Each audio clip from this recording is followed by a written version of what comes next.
जल्द आने वाले प्रभु यीशु मसीह के नाम से जय मसीह की। Praise the Lord.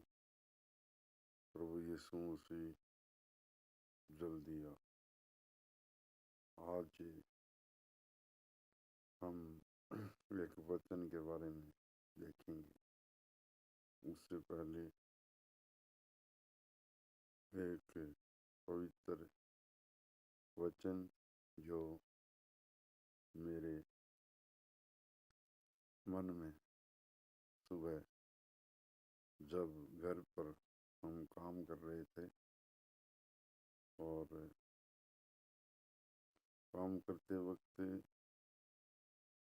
कई लोगों की, बहुत सारे लोगों की जो समस्या होती है कि हम काम क्यों करते हैं और उसमें बरकत बिल्कुल नहीं मिलती है, प्रॉफिट नहीं है, फायदा नहीं है। क्यों नहीं है?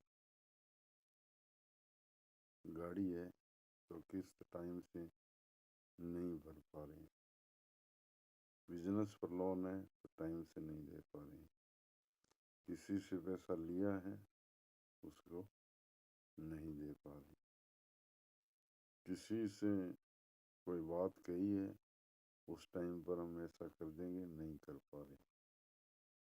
खास तौर पर प्रभु यीशु मसीह के वहम मानने वालों की तरफ से मैं बात कर रहा हूँ। तो सुबह जब मैं इसके बारे में, प्रभु ने मुझे प्रकाशन दिया और प्रभु ने एक बात बोला, तू अपना काम, अपना बिजनेस, अपनी नौकरी, अपना जीवन तू मुझे दे दे। सवाल, हम प्रभु को जीवन कैसे दें? प्रश्न यही उठता है। जिस प्रकार एक समय की बात है, प्रभु यीशु मसीह के पास बहुत सारे लोग आए और हजारों की तादाद में 2 दिन से परमेश्वर का वचन को सुन पी रहे हैं। और एक बार हम उस वचन को पढ़ लेते हैं।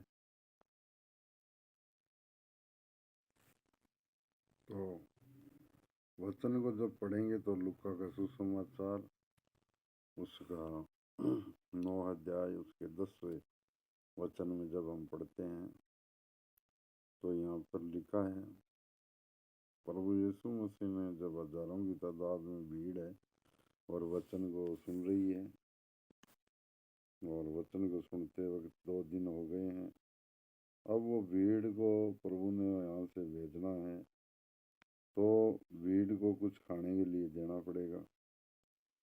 तो प्रभु के चरणों से प्रभु ने 11 आयतें और 10, 9 का 10, 11, 10 से लेकर 17 तक आप पढ़ेंगे तो उसमें से हम 1-2 आयत पढ़ लेते हैं। यह जानकर भीड़ उसके पीछे हो ली और वह आनंद के साथ उनसे मिला और उनसे परमेश्वर के राज्य की बातें करने लगा, और जो चंगे होना चाहते थे उन्हें चंगा किया। जब दिन ढलने लगा तो बारों ने आकर उनसे कहा, भीड़ को विदा कर कि चारों और गांवों में, बस्तियों में जाकर टिके और भोजन का उपाय करें, क्योंकि हम यहाँ सुनसान जगह में हैं। यानी जब हमारे घर में कोई मेहमान वगैरह आता है तो यही हम करते हैं। जहाँ कोई सभा होती है तो वहीं पर ये खाने पीने की व्यवस्था होती है। मगर यहाँ पर चले लोग जब क्या कर रहे हैं, चिंता फिक्र कर रहे हैं, तो यहाँ पर बहुत सारे लोग सोचते हैं कि ये क्या है। तो यहाँ पर उन्होंने, यहाँ पर जब इस वचन को हम पढ़ते हैं तो यहाँ पर एक बात प्रभु कहते हैं कि तुम्हारे पास जो है उसी को दो। यहाँ पर 13 आयतें पढ़ेंगे। उसने उनसे कहा, तुम ही इन्हें खाने को दो। मतलब प्रभु यीशु चलो कह रहे हैं तुम ही खाने को दो, मगर उन्होंने पहले ही बोल दिया कि हमारे पास कुछ भी नहीं है, आसपास के गांव से कैसे भी करके व्यवस्था करें, मांग कर लें या खरीद के लाएं, जो कुछ है। मगर प्रभु ने क्या कहा, तुम ही उसे दो। आज हमें क्या देना चाहिए परमेश्वर को, सबसे बड़ा सवाल। रोमियो की किताब में जाकर हम इस वचन को पढ़ेंगे। यहाँ पर खुद यीशु मसीह कह रहे हैं तुम ही दो। तो चले, यहाँ पर बोल रहे हैं कि हमारे पास सिर्फ 5 रोटी है और 2 मछली है, उसके छोड़ कुछ भी नहीं है। तो यहाँ पर चले लोगों को प्रभु क्या कह रहे हैं, और चलो लोग वापस क्या कह रहे हैं। यानी समस्या आपके सामने बड़ी है और आपके सामने जो सुविधा है उस समस्या का समाधान करने के लिए जो आपके पास जो चीज़ है वो छोटी है। मगर यहाँ पर समस्या, प्रभु की यीशु की बात को सुनेंगे तो आप इसको समस्या कुछ समझेंगे नहीं, मगर चेलों की तरफ से अगर आप बात को देखेंगे तो बहुत बड़ी समस्या है। 5,000 लोगों को खाना खिलाना, कितना पैसा लगेगा आप बताओ, कितना उसके लिए मटेरियल चाहिएगा, आप सोचो एक बार। मगर यहाँ कह रहे हैं चले हमारे पास सिर्फ 5 ही रोटी है और 2 ही मछली। मगर यहाँ प्रभु क्या कह रहा है उसके बाद में सुनो, परंतु हाँ, यदि हम जाकर इन सब लोगों के लिए भोजन मोल लें तो हो सकता है वे लोग तो 5,000 पुरुषों के लगभग, यानी 5,000 पुरुष फैमिली सहित। उस टाइम तो कोई ऑपरेशन वगैरह भी नहीं होते, सोचो कितने बच्चे होंगे। इसका विवरण बाइबल नहीं देती है, पुरुष के बारे में बोलती है। तब उसने अपने चेलों से कहा, उन्हें 50-50 करके पांति पांति में बैठा दो। तो प्रभु यहाँ पे क्या करते हैं, उन लोगों को, चेलों को बोलते हैं कि आप इनको बैठाओ, खाने की व्यवस्था करते हैं। आप सोच के देखो चीज़ों, ये कोई दांत कथा नहीं है, ये हिस्ट्री है, ये इतिहास है। 5 रोटी से 5,000 लोगों को खाना खिलाना, आप जोड़ो कितना पैसा है। आज प्रभु कह रहा है तेरे पास छोटा बिजनेस है, छोटी नौकरी है, छोटा काम है, छोटा है, और प्रभु ने एक ही बात कही, ए छोटे झुंड मत डर।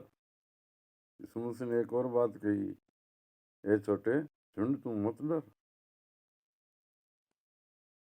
प्रभु, आप अगर घर में छोटे हैं, घर में आपकी कोई इज्जत नहीं है, मान सम्मान नहीं है, परिवार में, समाज में, यहाँ पर प्रभु से कह रहे हैं तुम्हें डरने की जरूरत नहीं है, तुम मत डर, परमेश्वर कह रहे हैं। और हम यहाँ पे देखते हैं 17वीं आयत में देखते हैं, सो जब खाकर तरपत वे बच्चे वे टुकड़े 12 टोकरियां भर गई। यहाँ पर सब लोग खा पी गए जो प्रभु ने बोला बैठाओ। और फिर यहाँ पर प्रभु ने दुआ की कि इस परमेश्वर इसे आप ब्लेस कीजिए। तो आप सोच के देखो, आज अगर आपके पास छोटा बिजनेस है, प्रभु को दे दो, कैसे देंगे प्रभु को बताओ। अब आप बोलेंगे हम कैसे दें प्रभु। उस 5 रोटी को देने वाले बच्चे ने कैसे रोटी दी परमेश्वर के हाथ में, 5 रोटियां। चलों के पास इसका जो मत्ती सुसमाचार में है उसमें थोड़ा विवरण और स्पष्ट है कि ये जो 5 रोटी देने वाला एक बच्चा है। और प्रभु ने एक बात बोली कि स्वर्ग के राज्य में अगर तुम्हें जाना है तो तुम्हें बच्चा बनकर जीना पड़ेगा, बच्चे की तरह तेरे को सोचना पड़ेगा, बच्चे की तरह। इस बच्चे को माँ ने रोटियां डाली होगी, 5 रोटी दिया होगा। इस बच्चे ने ये नहीं सोचा मैं क्या खाऊंगा। आजकल के अगर बच्चे और यार हम होंगे तो क्या सोचेंगे, वो मामला अलग ही है। मगर इसने 5 रोटी दी और प्रभु ने 5,000 लोगों को खिलाया और 12 टोकरियां भरी भी। तो आज आपके पास छोटा है या कुछ भी है, आप अपने आप को प्रभु को दो और प्रभु को दो, तन मन धन से अपने आप को प्रभु को सौंपो। ये परमेश्वर, मैं अपने आप को, मेरी नौकरी का जो पहला इनकम आता है मैं प्रभु तेरे को देता हूँ, मेरा बिजनेस से जो इनकम आता है प्रभु मैं तेरे को देता हूँ, मेरे पास जो कुछ सुबह उठने के लिए सांस आते हैं, रात भर हम सोते वक्त सांस लेते हैं, तो हमें प्रभु को धन्यवाद देना चाहिए। प्रभु को हर एक पल धन्यवाद दें और फिर देखें अपने जीवन के बारे में किस प्रकार आपके साथ होता है। आज हमें अपने आप को प्रभु को देना पड़ेगा। आप और हम देने के लिए तैयार हो जाएं, परमेश्वर आपको हमको ब्लेस करेंगे। फिर आप देखना आपकी किस्त कैसे भरी जाती है, फिर आप देखना बिजनेस कैसे चलेगा, फिर आप देखना अपने घर से पैसे की तंगी कैसे चली जाती है, फिर आप देखना अपने कामकाज कैसा चलता है। मेरे पास जो कुछ है ना, मैं पहले परमेश्वर को देता हूँ।